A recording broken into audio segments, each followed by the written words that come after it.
De 24 Trains Top 10 van 2022. Nummer 9 van de 24 Trains Top 10 van 2022 is een film met veel stoom uit Groot-Brittannië. Wie kan er niet genieten van mooie stoomtreinen in actie in het land waar de trein werd uitgevonden? De film is een verzameling van speciale stoomritten die in 2020 en 2021 werden gemaakt in het Verenigd Koninkrijk. Zo kan je onder andere de wereldberoemde Mallard-locomotief voorbij zien stomen.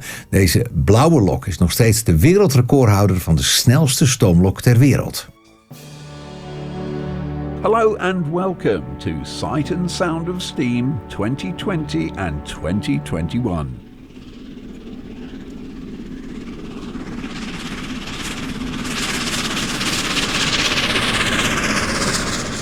Despite the terrible COVID pandemic, which triggered 2 very difficult years for both heritage and mainline steam, there's still plenty of superb steam action to be enjoyed.